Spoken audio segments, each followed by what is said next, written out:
Capítulo 1162 de One Piece tá absurdo. Já li e reli várias vezes e cada vez eu penso em uma coisa diferente.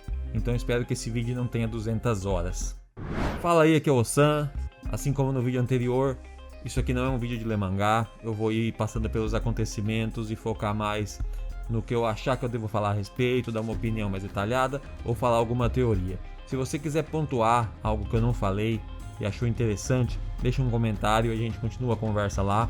Eu sou uma pessoa comum, tudo que eu falo aqui pode estar errado.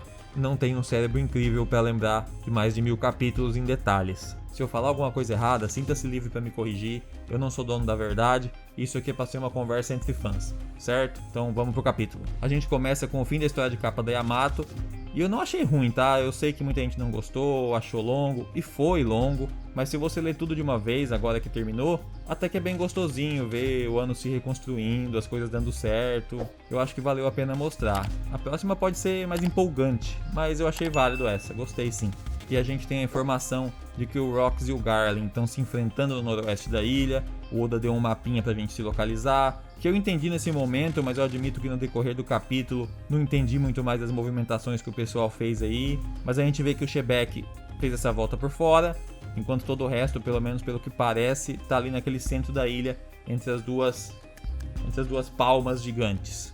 O Roger fica para impedir que alguém tente chegar até o Rayleigh com a Shaq, e o restante da tripulação se coloca ali para proteger eles enquanto eles estão fugindo. E a gente surpreendentemente vê o Chique impedindo que ataquem o Rayleigh para que a Shaq não seja ferida, e os Piratas Rocks mudando totalmente o foco dela para os tesouros, o que reforça o que eu falei no vídeo anterior, que por mais que tenha toda essa história de eles quererem a Shaq para eles, a segurança dela tá antes de todas essas coisas. Contanto que ela saia dali em segurança, já é uma vitória para todos. Muitos vão ficar tristes porque não foram eles que levaram ela, isso é verdade. Mas pelo menos eles foram bons perdedores aqui nesse caso. O Rayleigh diz que tem uma coisa que ele precisa contar pra Shaq, e a maioria das pessoas que eu vi falando sobre isso acham que ele vai falar: "Ah, eu te amo", mas eu não acho. Poderia ser, ia ser bonitinho, mas eu acho que a cena dele salvando ela já deu pra deixar claro isso. Eu imagino que ele ia dizer alguma coisa tipo: "Olha, eu quero estar com você, mas eu tenho um compromisso com o bando, tem como você me esperar por um tempo?" Porque a gente sabe que anos depois, no flashback do Oden, ele continua no navio do Roger e ela não tá lá. A não ser que ela esteja em algum quarto pra ninguém ver, pra não ficar se apaixonando por ela o tempo todo, ela não tá lá. Ou ela ficou em algum lugar que ela pudesse ficar em paz, em segurança, esperando ele, ou ela esperou na Ilha das Mulheres mesmo. E achar que ainda teve um pouco de sorte, né? Sorte, entre aspas, de que o bando do Roger foi desfeito, porque senão é capaz dela ter que estar esperando o Rayleigh até hoje, porque os bandos daquela época se mantiveram até hoje. Ela ia estar lá tortinha na Ilha das Mulheres assim: ai, meu joelho tá doendo hoje, será que o Rayleigh finalmente vai vir me ver? Ou será que é chuva? Ai, deve ser chuva mesmo.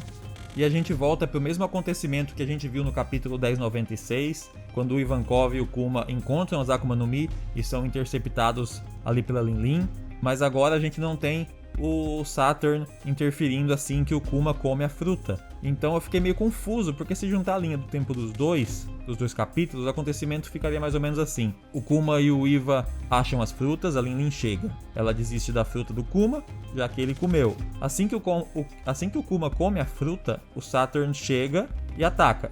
Depois o Kaido chega e rouba a fruta dela, a fruta do dragão. O que eu imagino que aconteceu nessa situação toda foi mais ou menos assim: quando o Saturn chega, a Lin Lin foge com a fruta que ela pegou, que sobrou, até tomar uma certa distância, porque mais pra frente no capítulo diz que ela tá perto do depósito, mas ela já não tá mais lá.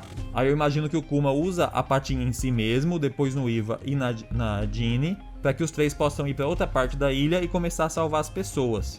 É a única explicação que eu consigo pensar para que o Saturn não continue indo atrás deles. Ele tá usando a patinha neles, e ele tá tão de boa lá depois sentadinho em cima daquele morro. Temos os Piratas Rocks lutando e o Machado Prateado levando um chute do clone do Marco, que eu nem sei o que dizer. Se for para ele ter alguma relação com o Marco mesmo, eu preferiria que ele fosse mais um desse monte de pais que tem por aí, do que qualquer uma das teorias que eu vi. Ou então que ele fosse só mais um personagem com cabelo de abacaxi.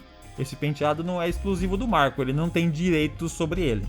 E agora a situação do Garp melhorou. Não ficou ótima, mas pelo menos melhorou um pouco. Ele realmente não sabia qual era a natureza desse jogo dos Tenryubitos.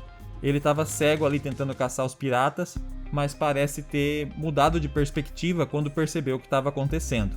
Ainda acho estranho ele saber tão pouco das coisas sendo um vice-almirante, mas ele é avô do Luffy, né? Então é entendível. E como já foi dito, ele nunca aceitou virar almirante porque ele não quer ficar subordinado direto dos Tenryubitos. E talvez pode ter sido até esse incidente que causou essa decisão dele nunca querer subir para esse cargo. E ele nunca saiu da marinha porque achou que essa ideia era a melhor forma de poder ajudar. E a gente de fato não sabe o que o Garp fez mais no decorrer da carreira. Tem pouca informação de outros feitos dele, além de amassar a cabeça do Don Chinjao. Ele ficou marcado muito por essa rivalidade com o Roger e esse incidente de God Valley. E eu entendo ele querer que o Dragon, assim como o Ace e o Luffy, virassem marinheiros. Ele obviamente se preocuparia com os parentes dele se tornando criminosos. Eles meio que escolheram esse destino do Ace. Eles só não foram pegos. E ele, como marinheiro, não poderia fazer nada. Mas eu gostei de ver. Eu achei que ainda pode mostrar mais coisas dele dali pra frente. Mas por enquanto eu tô satisfeito com a reação dele a respeito da situação ali. Vamos ver como ele vai lidar agora com a aparição do Imo. Uma coisa que me pega muito no Garp é o fato dele ter feito o que fez pelo Kobe, mas ele deixou o Ace, que ele criou, morrer lá na frente dele. Mesmo que ele tenha ficado ali bravo com o Akainu, ele teria mudado completamente o rumo daquela batalha. Ele ali provavelmente era mais forte do que o Barba Branca, já que o Barba Branca já estava doente há um tempo, e o Garp, a gente vê que ele é absurdo até hoje. Eu entendo também que para resgatar o Kobe, ele era um marinheiro contra piratas, e que é culpa do Ace ele ter virado pirata. Mas sei lá, era a família dele. Sem falar que o próprio Luffy, ele não morreu ali porque os membros do Barba Branca protegeram ele, porque senão ele teria perdido os dois naquela guerra, os dois netos. O Garp é muito difícil de entender. Com certeza ele também sabia que a morte do Ace e a derrota do Barba Branca em Marineford traria mais mal do que bem pro mundo. E pra falar a verdade, até hoje eu não entendo qual era a intenção da marinha com aquela batalha. No final das contas, os territórios do Barba Branca ficaram com o Barba Negra, impulsionou ainda mais a Era dos Piratas com a declaração do Barba Branca, e eles só conseguiram se livrar do Ace, que nem sequer representava tanto perigo quanto outras pessoas. Mas isso é outro assunto, né? Então deixa quieto. Marineford é complicado. E o Sengoku é uma incógnita. Eu gostaria de saber mais dele. Eu acho que ele também não deve saber exatamente o que está acontecendo, mas não por ser lerdo igual o Garp, e sim porque ele prefere não saber. O Sengoku parece ser um dos mais calculistas da marinha dentro de One Piece.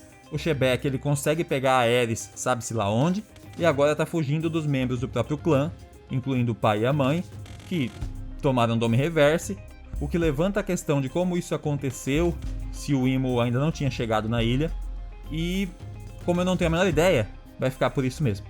E tudo dá a entender que a senhora que está ali é a avó do Shebeck mesmo, mas a palavra em japonês usada para se referir a ela não necessariamente quer dizer avó, pode ser uma senhora que ajudou a criar ele, ou uma senhora que fazia parte da vida dele, ele chamava ela assim. É como se ele tivesse falado tipo, pai velhota, tipo isso, mas provavelmente é a avó dele mesmo. Só quis mencionar isso aqui rapidinho. A gente vê que o Garlin é um belo de um bosta, que só consegue vencer uma luta porque tá cheatado eternamente, e que eles não sabiam que o Rox era do clã Dave. Mas como eu acho que isso tudo é um plano do Imo justamente para acabar com ele provavelmente sabia. Ele só preferiu não contar para esse bando de inútil que trabalha para ele. Eu não vou ficar especulando muito sobre quem poderia ter sido a esposa do Shebeck quando ela era pirata, que tipo de poderes ela teria nem nada, porque eu não curto muito ficar especulando com tão pouca informação. Mas eu já acho uma personagem incrível, que deve ter uma história muito boa para ser contada, talvez em um futuro flashback do Teach, e eu queria muito ver isso. E ela não parece ser o tipo de pessoa que se juntaria e teria um filho com o cara mauzão do mundo, como o Shebeck é descrito ali pelo Sengoku. O Sengoku parece que adora uma mentirinha, tá? Só comentando. A própria família do Shebeck parece ser mó de boa, receptiva, feliz. Eu não consigo encaixar as falas do Sengoku com o Shebeck, a família dele e todos os acontecimentos. Mas por enquanto eu só falo isso. Achei a personagem incrível. E Lulucia, que recentemente foi apagada do mapa, volta pra história. E esse lugar, eu tenho quase certeza que ele ainda vai ser muito relevante. E eu acredito que também vai ser mais abordado em um futuro flashback do Teach. Eu não sei se a Aerys vai conseguir fugir da ilha com o Teach e ir até lá, mas ela de alguma forma, talvez através do Kuma, vai fazer com que pelo menos o Teach chegue até lá, na esperança de que o Shebeck possa ir buscar ele. Mas eu preferia muito, muito que ela sobrevivesse e fosse pra lá também. Eu queria que ela estivesse viva até hoje, vou falar a verdade, é isso. Eu queria que ela estivesse viva até hoje. Eu já gostei demais dela e eu queria que a participação dela não fosse tão curta. Nas histórias de capa que mostram o Ace na procura pelo Barba Negra, um dos locais que ele procura é justamente Lulucia. Então eu imagino que depois de God Valley ele ficou por lá até o dia que ele estava naquele porto quando ele foi aceito na tripulação do Barba Branca, como a gente vê lá no flashback do Oden. E deve ter sido esse o motivo do Ace ter ido procurar ele lá, sabendo disso talvez por membros da tripulação ali mais antigos. A gente tem lá também o Dr. Barba Negra, que aparece nessa história de capa e se parece muito com o Teach, e é tudo coincidência demais. Talvez os moradores de lá até soubessem quem ele estava procurando, de quem ele estava falando, e não quiseram contar. A gente não sabe que relação que eles tinham com a Aerys ou com o Teach. Talvez eles estavam protegendo eles, eu acho que é bem possível. Eu acredito que Lulucia foi onde Shebeck e a Aerys se conheceram, e que pode ser a terra natal dela, e se esse for o caso, agora que Lulucia foi apagada, assim como God Valley, o Teach perdeu ambos os lugares que ele poderia chamar de lar. Não que ele gostasse de algum deles, eu não tenho como saber isso, né? Mas onde seriam os lares dele baseado nos pais, ele perdeu os dois. Se ele tinha alguma relação com esses lugares, um afeto mínimo que seja, isso pode deixar ele ainda mais obstinado a conseguir virar o próximo rei do mundo aí também e derrotar o Imo. Então o Shebeck puxa a espada e eu tinha pensado que aquilo era um ataque. Eu tinha achado até que era um ataque fraco comparado com o que a gente já viu dele. Até que eu vi alguém comentando que aquilo não tinha sido um ataque, e sim que ele fez um corte na ilha, traçando ali uma linha de onde ele não deixaria ninguém passar. Aí fez sentido pra mim. Não sei se foi a mesma coisa que vocês entenderam, mas pra mim fez muito sentido, e eu não tinha entendido isso de primeira. E a gente volta pra Lin Lin, agora se vangloriando de ter pego a fruta e o quanto a tripulação dela, a futura tripulação dela, vai se beneficiar desse poder, linkando com o que eu falei no vídeo passado, que é, sim, ela estava mesmo já pensando, talvez em um futuro próximo, em ter a própria tripulação e sair do bando dos Rocks. E ela se vangloria dessa fruta, até ela levar uma amassada na cara do Kaido, que abocanha a fruta como se fosse a coisa mais deliciosa do mundo, diferente de todo mundo que a gente vê no mangá, que fala que o gosto é horrível, de tanto que ele estava na expectativa de ter um poder. E eu não sei se alguém traiu alguém aqui, porque ele roubou a fruta dela, mas eles parecem estar flertando com essa ideia da Lin Lin dar uma fruta para ele desde que começou essa interação deles no Rocks. E nos últimos capítulos ele fica correndo atrás dela, reclamando, provavelmente porque ela não está cumprindo com esse prometido. E aí ele vai e faz ela cumprir. Talvez ela até fosse dar uma fruta para ele mesmo se ela pegasse várias. Mas como ela pegou uma só e era uma tão importante, ela achou melhor pegar para ela. E se for ver, se não for corrigida a informação de que nessa época o Katakuri já tinha comido a Akuma no Mi dele, ela tem que agradecer o Kaido, que salvou a vida do filho dela, que ia comer 2 Akuma no Mi. Que mãe desnaturada, hein, Lin Lin? Nem sabe o que deu pro filho comer ontem. E a Aerys foge com o Teach, o dragão continua fugindo com o bebê, os piratas encontram tesouros, Akuma no Mi, e os marinheiros continuam fazendo o trabalho deles, que aparentemente é só derrotar pirata e ignorar todo o resto. E é bom ver, bem nesse momento, o Garp questionando tudo isso. E logo depois desse questionamento dele, a gente vê essa mesma marinha que devia estar protegendo as pessoas, independente ali do que estivesse acontecendo, trazendo a justiça de forma correta, atacando inocentes por serem de uma nação não filiada ao governo mundial. E a gente chega no Saturn, sentadinho no morro trocando uma ideia com as vozes da cabeça dele, que também são conhecidas como Imo, perguntando a única coisa que realmente interessa aqui para ele: se a ameaça chamada Shebeck já tinha sido eliminada. E aí vem a frase do Saturn de que todo esse acontecimento, essa destruição, pode provocar o nascimento de algo novo, que definitivamente não deve acontecer de acordo com o Imo. Tanto que faz o próprio Imo sentir a pressão de que ele tem que estar lá em pessoa ou em possessão para impedir que isso aconteça. E aí se abre 1500 coisas que pode ser. E aqui em casa a gente tem 2 preferidas. Uma seria que o que o Imo mais teme é que as pessoas tenham esperança. Todo mundo ali achava que ia morrer, e aí foi o Kuma e salvou eles. assim como o Nika faria. E a esperança delas voltou por causa disso. Todos esses piratas lutando contra a marinha e vencendo, salvando a Shaka e desafiando tudo que era proposto nesse local, cria essa esperança. E eu acho que é isso que o Imo tem medo, que as pessoas tenham esperança de que uma mudança seja possível. E o choque de hack do Imo vem bem junto com as pessoas agradecendo ao Kuma por dar essa esperança de volta para elas. A outra seria que o tamanho desse acontecimento poderia gerar algo muito maior depois disso. Assim como a morte do Roger gerou a Grande Era dos Piratas, Marineford e a morte do Barba Branca reforçaram essa ideia, a pesquisa de Ohara gerou pessoas como a Robin que questionam as coisas. Eu acredito que pro Imo ninguém poderia sair dessa ilha, principalmente o Shebek com o conhecimento que ele tinha. E muita gente fugiu dessa ilha. E pelo Roger ter saído de lá, encontrado One Piece e ter dado o pontapé na Grande Era dos Piratas, eu consideraria que aqui nesse ponto o Imo foi de certa forma derrotado, por mais que ele tenha conseguido se livrar do Shebek, se é que conseguiu mesmo. E pode ser várias outras coisas. Basicamente ele teria medo de uma nova era que poderia se levantar contra ele. Ele tem medo de pessoas que querem ser livres. E que por acaso é o objetivo do Luffy se tornando o rei dos piratas. Ser a pessoa com a maior liberdade do mundo. E o Kuma aqui, gente. Depois de tudo que ele passou na vida até esse ponto, que personagem sensacional é o Kuma. Eu sempre achei o design dele interessante, ele me gerava bastante curiosidade, mas putz, o Oda faz uns bagulho, cara, que é tenso. Ele foi de um personagem que eu achava legal pra um dos meus favoritos, assim, muito rápido, muito rápido. Foi de cara misterioso que deve ter algo escondido, que eu tô curioso pra... preciso de um figure dele na minha casa. Foi muito rápido e virou um dos meus favoritos. Nossa, o Kuma é sensacional. E eu imagino que aqui foi mostrado o Roger, o Garp e o Shebek percebendo o hack da chegada do Imo, porque eles são para ser o ponto principal aqui dessa história. Mas que provavelmente pessoas como o Rayleigh e o Gaban também devem ter notado. E eu espero que eles venham participar também e deixar tudo isso aqui ainda mais absurdo. O Shebek varreu todo mundo, incluindo os próprios familiares ali Domi reverseados, e se eu não tô enxergando errado, ele ainda deixou uma espada fincada no Garlin para aumentar a humilhação. Ótimo! Eu comentei no vídeo do capítulo anterior que eu não acreditava que os Rocks trairiam o Shebek, e tá aí. Pelo menos o Newgate e o Kaido estavam ali quando o capitão precisou. E aqui o mapinha me deixa confuso, porque beleza, o Kaido ele foi voando até aí, mas se o Barba Branca tava ali no meio das palmas, então ele pulou por cima da cabeça do Roger para chegar até aí. Ali fiquei meio confuso. Mas tá bom, tanto faz. Não faz diferença.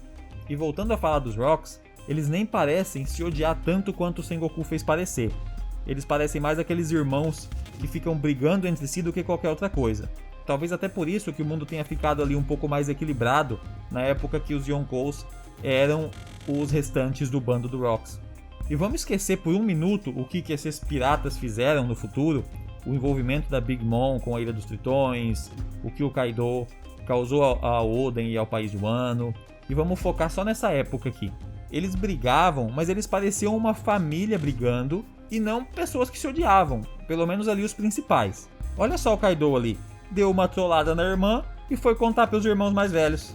Todo besta que agora ele finalmente tem uma habilidade. Apesar da forma como ele conseguiu a fruta, nesse momento específico aqui, eu achei bonitinho. Eu achei até fofo, pra falar a verdade.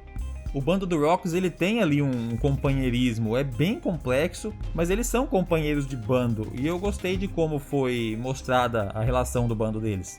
Mas vamos lá, o que o Sengoku fala no capítulo 957? Ali ele diz que o Garp e o Roger se uniram contra os Rocks, não contra o Rocks sozinho, e como o Sengoku fala que eles se odiavam e passavam a perna uns nos outros, ficou entendido que eles abandonaram o Rocks para lutar sozinho, o que a gente já viu que não é o caso. Para começo de conversa, a relação que o Sengoku descreve já é meio mentirosa. Eles realmente brigavam entre si, mas não a ponto de abandonarem uns aos outros, até porque todos estavam ali atrás de ganhar em cima do Shebek. Então eles ficariam mesmo que fosse por interesse. Tá certo que os mais interesseiros, com certeza, pulariam fora se vissem que o Shebek ia perder. Mas o Kaido e o Barba Branca, eu tenho minhas dúvidas nesse momento. O Sengoku ele diz várias coisas, mas de um ponto de vista muito específico, muito marinheiro. Ele pinta tudo que tem a ver com o bando do Rocks como algo terrivelmente mal, E a gente viu nesses últimos capítulos que não era bem assim. Então tudo que ele diz, não só aí como no mangá todo, eu sempre fico com o pé atrás.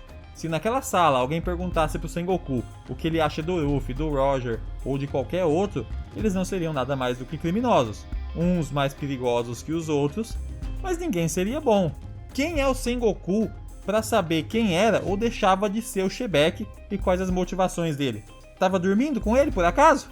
Ele diz que o Garp não gosta de falar do incidente, porque ele teve que proteger os Tenryubitos e porque ele teve que se aliar ao Roger. Sua bunda que foi só por isso, Sengoku. Sua cabra deve saber das coisas melhor que você. Ele provavelmente não deve gostar de falar disso por causa das coisas que ele viu lá e teve que participar. E ainda ter que ser chamado de herói a vida inteira por causa de uma porcaria daquelas. É uma situação parecida com o Smoker. Ele deve adorar quando parabenizam ele pelos feitos heróicos em Arabasta e ter derrotado o Crocodile. E eu continuo não engolindo essa história do Roger e o Garp contra o Shebeck. Ainda mais que no 1096 a gente tem ali um painel com a interação do Roger com o Shebeck, onde o Roger diz "espere Rocks", e o Shebeck manda ele sair do caminho dele. Isso não parece um diálogo de duas pessoas que estão lutando. Só se o Roger gritou: "Espera, Shebeck, não vai por aí, você vai ser domo irreversiado". Aí ele não ouviu, tomou lá o capote demoníaco, e aí eles tiveram que lutar contra ele. Aí beleza. E a imaginação do Sengoku é tão bugada que no flashback mental dele, o Roger tinha bigode e tava de chapelão de pirata, quando ele ainda usava o chapéu de palha e não tinha começado a usar produto para crescer o bigode. Agora deixa eu perder um tempinho aqui para falar do Kaido, que foi uma das coisas que eu achei mais legais nesse capítulo e que me fez ficar pensando muito. O Kaido jovem, a gente vê aqui, ele parecia um personagem cheio de sonho, cheio de expectativa, com muita ambição, várias coisas pela frente, feliz por ter finalmente pegado a fruta dele. E eu não consigo imaginar o Kaido dessa época virando o que virou. A gente vê como ele tá e ele parece ser uma pessoa infeliz apesar de ter conquistado tanto. Como se algo sempre faltasse na vida dele, como se ele nunca tivesse alcançado um objetivo específico que ele queria. E eu vi várias pessoas criticando o Kaido por dizer que Haki supera tudo, mas querer tanto uma Akuma no Mi. Mas esse Kaido que as pessoas estão criticando é um adulto com muito mais experiência, e não aquele garoto com cerca de 20 anos em God Valley.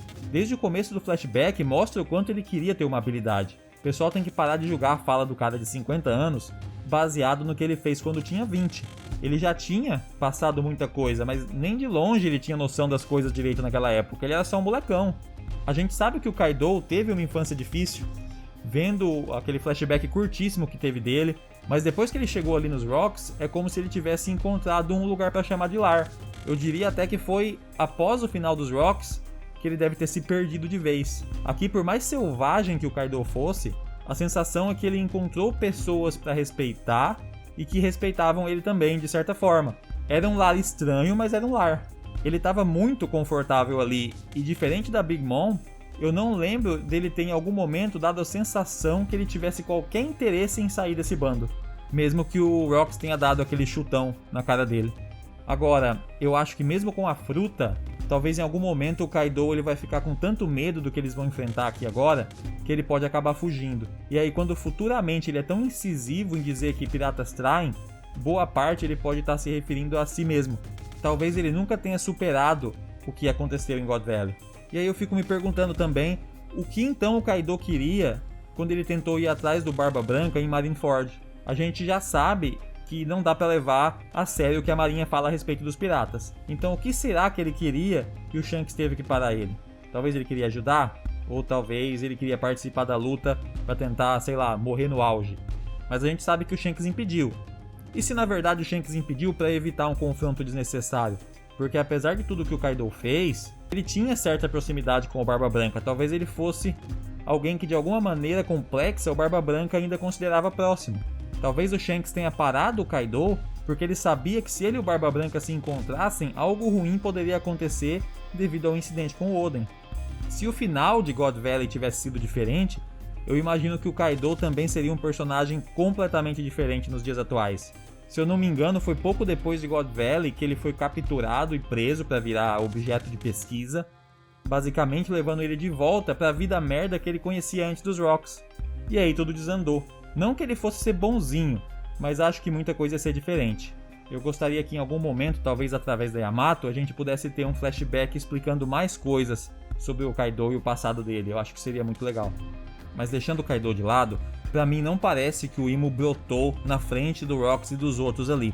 Parece que ele brotou ali no meio das duas palmas, no centro da ilha, no meio de onde o pessoal tá, e que todo mundo tá vendo ele meio que à distância, ou nem tá vendo, tá só sentindo ali a presença dele naquela direção. Bem como tá acontecendo em Elbaf agora. Não tão necessariamente vendo ele ali em cima lá da árvore, mas sabem de onde aquele poder todo tá vindo.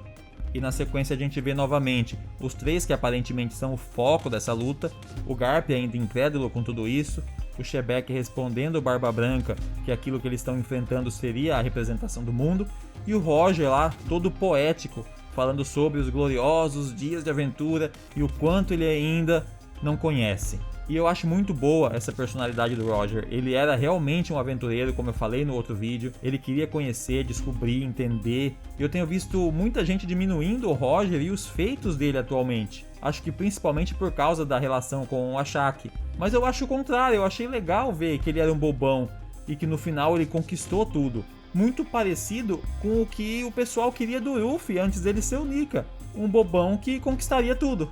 O Roger nem estava no auge e já era considerado um dos principais nomes nessa época. Depois de God Valley, ele ainda navegou por 14 anos.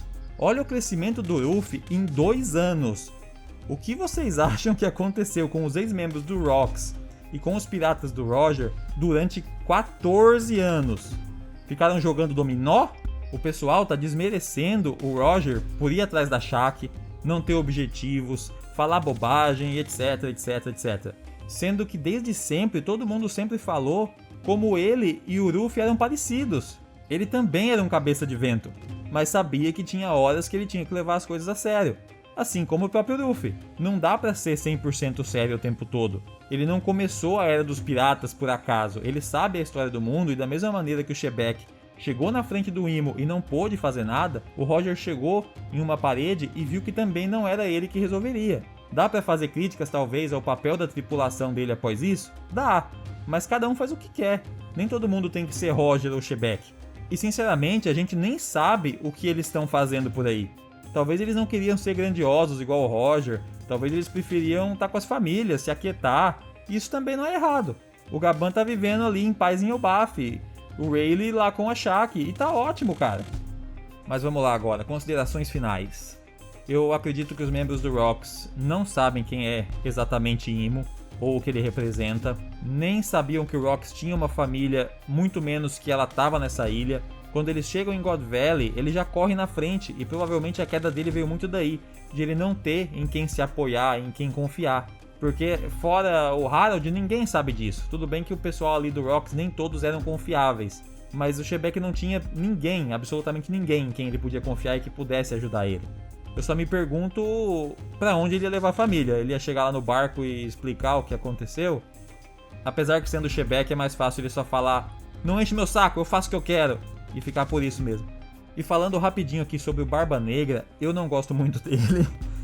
Como personagem eu acho ele absurdo de bom, mas eu não gosto muito dele. Eu espero que ele nunca tenha ficado sabendo que o Barba Branca ajudou o pai dele pra não deixar o que ele fez ainda pior do que é. E que o Barba Branca nunca tenha ficado sabendo que ele era filho do Shebeck. Que tenha sido ali uma tremenda brincadeira do destino o Teach ter parado naquele navio e ter sido criado lá. Mas no ponto atual que a gente tá aqui, eu realmente acho que quem deveria derrotar o Imo e de preferência humilhar, e humilhar muito o Garlin, tinha que ser o Barba Negra. Depois o Luffy daria um jeito nele, mas quem tinha que resolver isso específico era ele. Chegar na frente do Imo ali e repetir a frase do Shebeck, falando pra ele que ele ia voltar, e dar um sacode naquela sombra pontuda imbecil. Eu espero que o Oda não pule a luta inteira pra gente poder ver direito como tudo isso aconteceu. E espero muito que o Garlin não vire o campeão de God Valley por dar um fim em um Shebeck que já devia estar praticamente derrotado. Eu espero muito que não seja isso. Se for algo assim, a humilhação dele vai ter que ser triplicada pelo Teach. E por hoje vai ser isso. Futuramente eu quero lançar esses vídeos mais rápido, mas é o que dá pra fazer por enquanto. Então deixa aí seu comentário, se você quiser falar alguma coisa. E é isso, beleza? Fui. A própria família do Shrek. A própria família do Shrek. A própria família do Shrek. Finalmente vai vir me ver.